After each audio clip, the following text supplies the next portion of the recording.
Galera, as requisições judiciais aos trabalhadores da política de assistência social para o desempenho das atividades inerentes aqui a outros órgãos e políticas compromete seriamente, o trabalho social desenvolvido com famílias e indivíduos, ocasionando uma série de prejuízos. E nesse vídeo eu vou te contar 6 desses prejuízos, que na verdade não são prejuízos somente aos profissionais assistentes social do SUAS, mas aos usuários da política em si. Bom, então vamos lá, sem mais delongas, sem enrolação. E o primeiro grande prejuízo é a quebra de confiança e o rompimento de vínculos entre usuários e profissionais que prestam os serviços e benefícios nos equipamentos públicos da assistência social.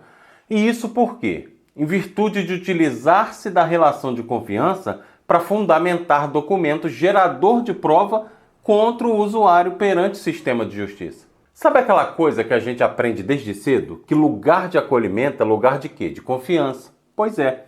Agora imagina você buscar ajuda, sei lá, num CRAS, num CREAS ou em qualquer outro equipamento da assistência social, abrir seu coração, contar sua vida inteira, achando que está tudo bem, confiando e depois descobrir que aquilo tudo que você disse virou munição contra você no sistema judiciário. É como se a ponte que foi construída com cuidado, com empatia, com escuta, fosse simplesmente explodida.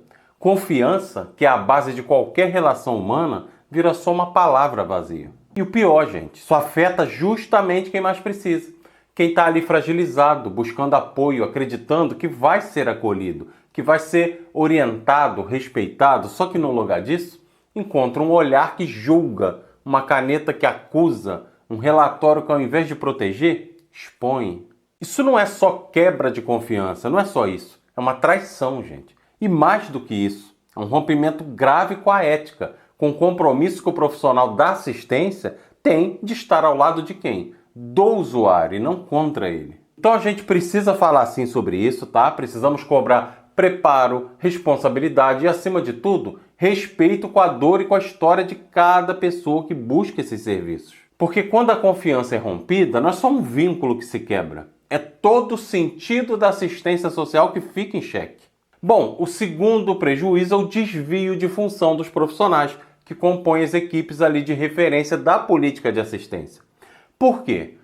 Porque eles são desviados para tarefas para as quais não foram contratados e às vezes até não estão preparados. Tá aí uma coisa que muita gente finge que não vê, mas que está rolando direto nos bastidores da assistência social, que é o tal de desvio de função. Então imagina só, você é contratado para ser assistente social, psicólogo, educador social, sei lá, com um monte de responsabilidade, uma missão gigante, que é de acolher, de orientar, de proteger, mas aí do nada você se vê fazendo um monte de coisa que não tem nada a ver com o que você estudou ou com o que você se preparou para aquela política, para aquele equipamento, e pior, com o que você foi contratado para fazer. É profissional sendo colocado para organizar evento político, para fazer relatório que nem é da área, substituir serviço de outra política pública e por aí vai, gente.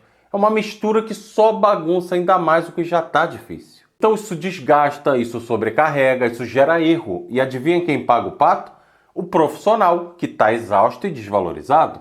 E também, é lógico, o usuário, que deixa de receber o atendimento de qualidade a que tem direito. Então a verdade é que desvio de função não só é um erro de gestão, ele é um desrespeito com quem trabalha e com quem precisa da política pública funcionando de verdade. E é você querer, digamos assim, como é que eu posso dizer? É você querer que o carro ande com as peças trocadas, sem direção, sem freio e ainda o quê? Culpando o motorista quando dá ruim. Então tá na hora da gente falar sério sobre isso, gente. Profissional da assistência tem formação, tem função, tem limite. E respeitar isso é o mínimo para quê? Para garantir um serviço justo, um serviço ético e de qualidade, lógico, para o usuário, que é quem mais precisa. Bom, o terceiro prejuízo que traz é a fragilização ético-política profissional e a destruição do caráter protetivo inerente a quê? A política de assistência social. Gente, tem coisas muito sérias acontecendo e pouca gente está tendo coragem de falar. A política de assistência social está perdendo o que ela tem de mais importante, o seu caráter protetivo. E junto com isso, está indo embora também toda a força ético-política dos profissionais que atuam nessa área. Então a gente está falando de uma política que foi pensada para quê? Para acolher, para proteger, para viabilizar direitos. Mas aos poucos ela vai sendo o quê? Empurrada para um lugar que não é dela. Vira ferramenta de controle, vira filtro para quem merece, ou não o benefício. Vira braço auxiliar do judiciário ou da segurança pública. E aí já viu, né? O que era proteção vira vigilância. O que era acolhimento acaba virando o quê, Adriano? Julgamento. E os profissionais? Eles ficam ali no meio do fogo cruzado, sem suporte, sem autonomia, sem condições dignas de trabalho. E o pior, sendo obrigados a cumprir papéis que vão contra os próprios princípios da política pública. E contra, é lógico, o código de ética da sua profissão. Então isso fragiliza tudo, gente. Fragiliza o vínculo com o usuário, fragiliza a confiança no serviço, fragiliza até a identidade do trabalhador da assistência, que já nem sabe mais se está protegendo ou está fiscalizando, se está acolhendo ou está excluindo. Tá, mas vamos deixar uma coisa clara aqui, tá? A assistência social não é favor, não é caridade, muito menos instrumento de repressão. É direito, e direito se garante como? Com ética, com política pública séria, com profissionais valorizados e com compromisso real com a dignidade humana. Se a gente deixar isso se perder, o que sobra? Bom, o quarto prejuízo é a fragilização e a destituição do caráter socioassistencial dos serviços e benefícios que são normatizados e implementados no âmbito da política pública da assistência social. Você já notou como que, aos poucos, os serviços e benefícios da assistência social estão perdendo a essência? Aquilo que era para ser proteção social, que era para ser cuidado, fortalecimento de vínculos, está virando o quê? Só mais uma burocracia, só mais um papel para assinar ou um protocolo ali para cumprir. Então a gente está vendo, na prática, uma verdadeira destituição do caráter socioassistencial da política. Sabe aquele atendimento humanizado, que escuta, que acolhe, que entende a realidade do usuário? Pois é, está sendo engolido por uma lógica fria, técnica demais, quase mecânica. Parece até que estão querendo transformar a assistência em balcão de serviços, como se fosse uma empresa. E não é para isso que a política existe. Não é mesmo. A assistência social ela nasceu para proteger, para garantir direitos, para fortalecer as pessoas diante das vulnerabilidades da vida. Não é favor, não é esmola, não é toma aqui esse benefício e boa sorte. Não, não é isso, gente. É trabalho social com famílias, com território, com escuta ativa e, acima de tudo isso, com compromisso com a transformação social. Então, quando a gente vê serviço sendo reduzido a número, benefício sendo negado por regra cega, técnico virando executor de tarefa e não agente de cidadania, a gente precisa o quê? Acender um sinal de alerta. O nome já diz tudo, gente. Socioassistencial. Se tira o sócio, tira o vínculo com a realidade social. Se tira o assistencial, tira o cuidado, tira o suporte, tira o direito. E aí o que vai sobrar? É por isso que a gente precisa defender a política de assistência social com unhas e dentes. Do jeito que ela foi pensada, tipo pública, universal, protetiva, com identidade própria, porque sem isso a gente não está só perdendo um serviço, a gente está perdendo um direito. O quinto prejuízo que isso causa é a priorização das demandas judiciais em detrimento das demandas ordinárias próprias dos serviços socioassistenciais, implicando em quê? Em menor disponibilização de tempo para as funções de proteção social aos usuários e às suas famílias, trabalhando o quê? Na proteção e na prevenção. Os usuários perdem isso. Vamos falar real aqui, gente? Tem uma coisa que está virando rotina, tá? Nos serviços de assistência social e pouca gente tem coragem de expor, mas eu tenho, tá? As demandas judiciais estão atropelando tudo e não é exagero. O que era para ser prioridade era o quê? O atendimento direto com as famílias, a escuta qualificada, a prevenção, o fortalecimento de vínculos, o trabalho com o território. Está ficando tudo isso para escanteio. Por quê? Porque agora o tempo do profissional está sendo engolido por ofício, por laudo, por resposta urgente ao Ministério Público, à Defensoria, ao Juizado, enfim, por aí vai. E olha, gente, não é que essas demandas não sejam importantes, claro que são, mas espera lá.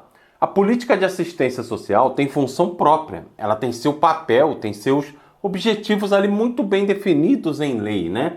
Não é braço auxiliar do sistema de justiça, não. Não é escritório de apoio do judiciário. Só que na prática, o que a gente vê? Profissional virando bombeiro de urgência judicial, apagando incêndio que nem foi causado por ele. Enquanto que o trabalho de base, aquele de prevenção, de cuidado contínuo, vai ficando para depois. E esse depois, nunca chega. O resultado, gente, famílias desassistidas, vínculos fragilizados, problemas sociais se agravando e tudo isso por quê? Porque estão forçando uma lógica de resposta rápida, técnica e esquecendo que ali do outro lado tem gente que precisa de tempo, de atenção, de vínculo. Se a gente seguir nessa linha, vamos continuar apagando fogo sem nunca construir segurança. E a assistência social não foi feita para correr atrás do prejuízo o tempo todo. Ela foi feita para proteger antes que o prejuízo aconteça. Bom, o sexto prejuízo é a desorganização dos serviços e comprometimento dos recursos financeiros e materiais disponíveis ali frente às demandas que não foram planejadas, tá, gente? Não foram.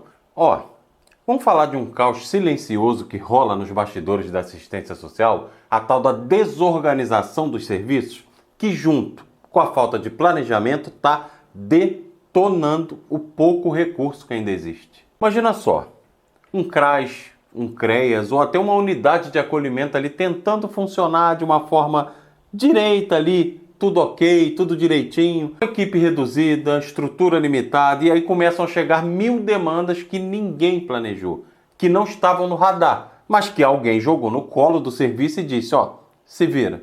Aí é aquela coisa, né? É remanejar profissional daqui, é puxar a cadeira dali, imprimir relatório sem papel, fazer visita sem carro, atender 20 pessoas num espaço feito para 10 e o orçamento, o mesmo de sempre ou até menor. Galera, não tem milagre que dê conta disso. O pouco recurso financeiro e material que tinha para manter o básico, como por exemplo capacitação, equipamentos, apoio às famílias, ações coletivas, vai sendo consumido nesse improviso. É como você tentar encher um balde furado com um conta-gotazinho. O mais doido, essa bagunça não é culpa de quem está na ponta. Muito pelo contrário. É a ponta que se vira, que carrega o peso, que inventa a solução onde não tem. Mas sem organização, sem planejamento e sem uma gestão comprometida com a lógica de política pública, a coisa não vai funcionar. Não vai funcionar e quem sofre com isso? Os profissionais, que adoecem de tanto remendo.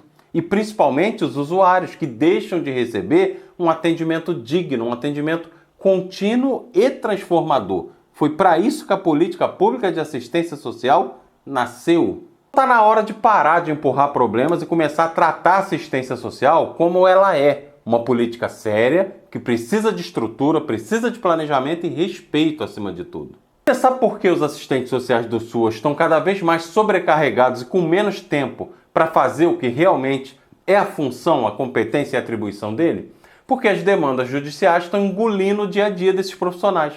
E isso não é exagero meu, gente. É a realidade de quem está lá na ponta, tentando segurar uma política pública inteira com as duas mãos. E ainda por cima, responder ofícios atrás de ofícios vindo do sistema de justiça. A coisa funciona mais ou menos assim. O Ministério Público, o Judiciário, a Defensoria, todos eles recorrem aos serviços da assistência social para quê?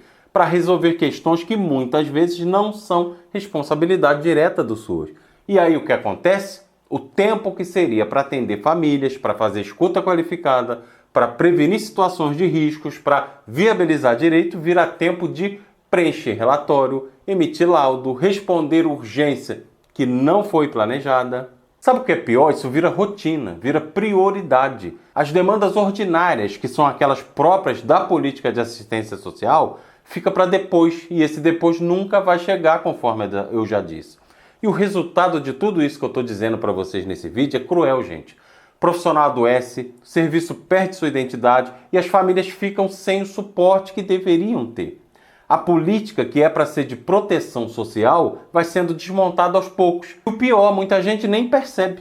Mas a gente precisa falar sim, precisa denunciar, precisa resistir, porque a assistência social não é extensão do judiciário. Ela tem função própria, ela é política de direito, não ferramenta de controle.